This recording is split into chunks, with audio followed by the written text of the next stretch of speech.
Semana que acaba, semana que começa. A semana que terminou foi mais uma vez uma semana dominada por Donald Trump, por mais banqueiros centrais que se reuniram em Sintra durante esta semana e por importantes dados económicos divulgados tanto na Europa como nos Estados Unidos. Uma semana relativamente curta, com os Estados Unidos de fora no último dia da semana e em que no primeiro dia tivemos logo mais pressões sobre a Reserva Federal, sobre Jerome Powell em especial, por parte de Donald Trump, com uma nota manuscrita enviada por este a Powell, a apelar para que ele comece a cortar taxas de juros, isto numa semana onde tínhamos aqui importantes dados económicos. Mas Jerome Powell parece não ter, digamos, alinhado por essa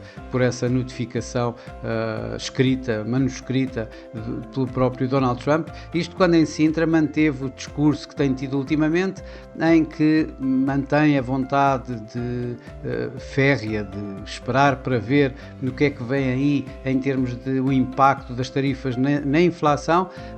e dizendo ao mesmo tempo que a economia norte-americana se encontra num bom momento em que não necessita de uma urgência de cortes de taxa de juros. Este discurso de esperar para ver foi um pouco o discurso de uma forma global dos banqueiros centrais que se encontraram esta semana em Sintra, no fórum do BCE, porque tanto Christine Lagarde como Kazuo Ueda ou Andrew Bailey também, digamos, deram esse tom aos seus discursos, dizendo que continuam à espera de ver o que é que vai acontecer neste novo cenário em termos de política comercial, que poderá, de alguma forma, trazer um impacto às economias, tanto na parte do crescimento como na parte da inflação, do crescimento económico, como da inflação, e que, portanto, vão continuar à espera a ver exatamente esse impacto para, então, decidirem sobre as respectivas políticas monetárias. Entretanto, Donald Trump foi enviando alguns recados ao mercado, apontando para a urgência de fazer acordos na medida em que se está a chegar ao prazo limite da suspensão das tarifas recíprocas, e com a Casa Branca a anunciar, inclusive, que já foram enviadas notificações formais, ou vão ser enviadas notificações formais a várias economias, que, caso não façam acordos, vão saber qual é então a nova as novas tarifas, os novos impostos sobre que os Estados Unidos vão aplicar nas importações desses mesmos países. Isto numa semana, de facto, que tivemos muitos dados importantes, tanto na Europa como nos Estados Unidos. Na Europa começámos por ter os dados da inflação, que saíram exatamente em linha com o esperado, ou seja, facilitando de alguma forma a vida, passa a expressão, ao Banco Central Europeu. Os preços no mês de junho subiram 0,3%, exatamente em linha com o esperado, com a inflação a subir de 1,9% para 2% e a inflação subjacente a manter-se nos 2,3%. Ora, isto também, de alguma forma, veio a continuar a suportar a ideia do Banco Central Europeu de entrar agora num período de pausa relativamente às políticas monetárias, relativamente ao ciclo de redução de taxas de juros que tem vindo a ter. Já nos Estados Unidos, os números de alguma forma deram alguma razão a Jerome Powell quando vai esperar para ver. Isto porque os dados do mercado de trabalho da JOLTS, por exemplo, as vagas de emprego saíram acima do esperado. Os dados do ISM também vieram um pouco acima do esperado, dando de alguma forma indicação que a economia continua resiliente. E depois os tais esperados dados do mercado de trabalho foram de alguma forma acima daquilo que esperado. Nem todos, já que o ADP, o número privado, surpreendentemente mostrou uma redução de postos de trabalho em 33 mil, quando era esperado um aumento, obviamente, desse número de postos de trabalho, mas já os non-farm payrolls saíram bastante acima dos esperados. O mercado esperava cerca de 110 mil, 100 mil novos postos de trabalho no mês de junho. mas a economia norte-americana aparentemente criou 144 mil, isto com os números do mês anterior, do mês de maio, a serem revistos também em alta. A própria taxa de desemprego caiu também surpreendentemente de 4,2% para 4,1%. Ora, isto são tudo indicações de que provavelmente a Reserva Federal vai continuar também em hold, em espera por novos dados que então indiquem a possibilidade de a Fed começar a reduzir a sua taxa de juros uma vez mais. Tudo isto deu ao mercado acionista uma semana bastante mista, isto numa semana curta, com liquidez mais reduzida por causa do feriado do 4 de julho, de sexta-feira, nos Estados Unidos, onde enquanto na Ásia os principais índices terminaram mistos entre ganhos e perdas. O Nikkei, nomeadamente, perdeu aqui cerca de 1%, um pouco menos de 1%. Na Europa foi uma semana de perdas, em que temos aqui o Eurostoxx a perder também aqui cerca de 0,7%, portanto abaixo dos 1%, mas foi uma semana globalmente de perdas nos principais índices acionistas europeus, e onde os Estados Unidos, uma vez mais, se destacaram pela positiva, com o Nasdaq, com o SP500 a fazerem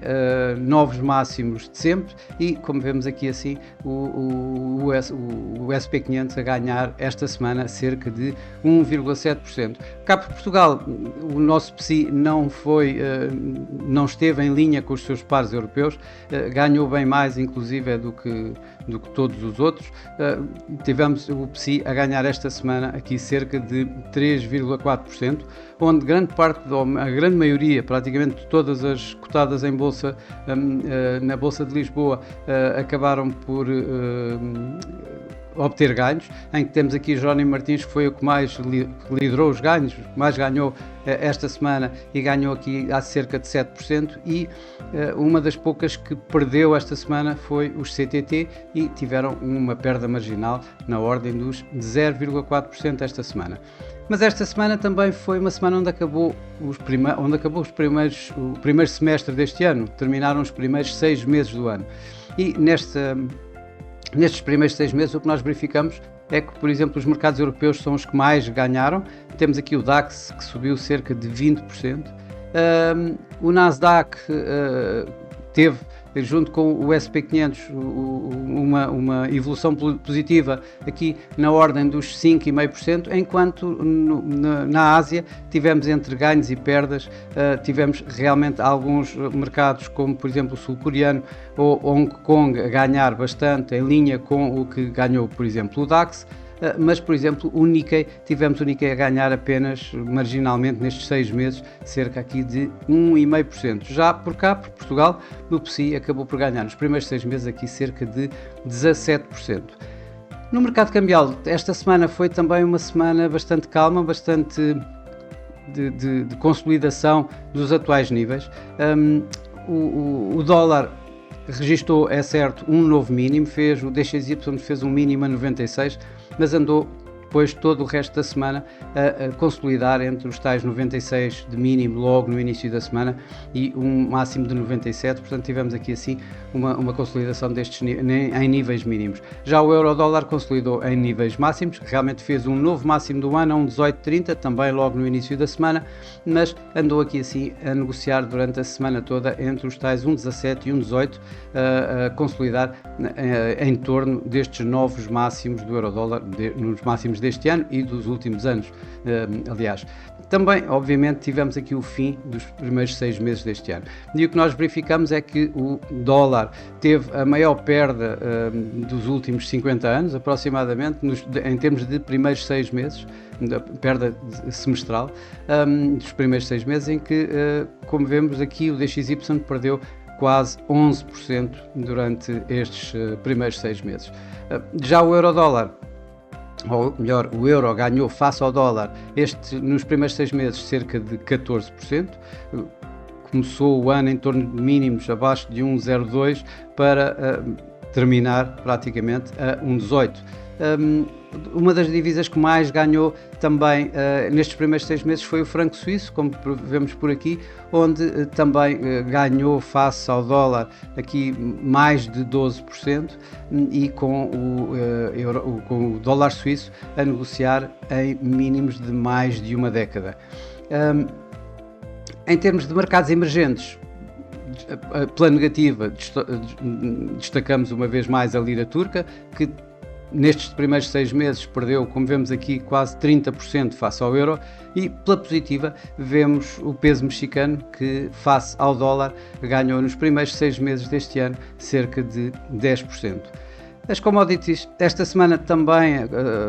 em linha com os restantes mercados, tiveram uma área, digamos, de consolidação de preços durante esta semana. O ouro, por exemplo, ganhou logo no início da semana também algum momento positivo. Ficou-se por ganhar a semana à volta de 1,8%, onde terminou praticamente a semana. Por outro lado, o petróleo, depois das fortes perdas também tidas nas últimas 2 semanas, acabou por consolidar em torno destes novos mínimos e ainda assim recuperou durante esta semana cerca de 1%. Aqui também nos últimos 6 meses, ou melhor, nos primeiros 6 meses deste ano de 2025, no que verificámos foi que o ouro acabou por valorizar até agora cerca de 20%, enquanto o petróleo teve um semestre relativamente volátil, entre ganhos e perdas, em fortes movimentos, mas acabou os 6 meses a perder aqui assim cerca de 9%, isto com o WTI a perder um pouco menos do que o Brent, a referência europeia do petróleo. Na semana que vai começar, vai ser uma semana onde vamos ter em destaque essencialmente Donald Trump e as tarifas, as novas tarifas norte-americanas aos seus parceiros comerciais. Uma semana onde vamos ter uma agenda económica bastante ligeira, vazia de dados de primeira linha, onde vamos ter bancos centrais, onde vamos ter o Banco Central australiano, em que o mercado espera um corte de taxas de juros dos 3,85 para os 3,60, onde vamos ter o Banco Central da Nova Zelândia, que deverá manter a sua taxa de juros inalterada nos 3,25, e o Banco da Coreia, que deverá cortar uma vez mais, manter portanto o seu ciclo de cortes de taxa de juros e cortar a sua taxa de juros de 2,5 para 2,25. Mas de facto os mercados o que vão estar bastante atentos é ao que se vai passar com Donald Trump, o que se vai passar com as tarifas. O prazo limite é de 9 de julho. O mercado vai estar à espera de acordos de última hora até lá, vai ver as notificações formais que são enviadas, a que países são enviadas e que níveis de tarifas vão ser colocados, e tudo isso vai provavelmente fazer uma volatilidade adicional nos mercados durante esta semana, enquanto esperam exatamente pelo desfecho e se eventualmente Donald Trump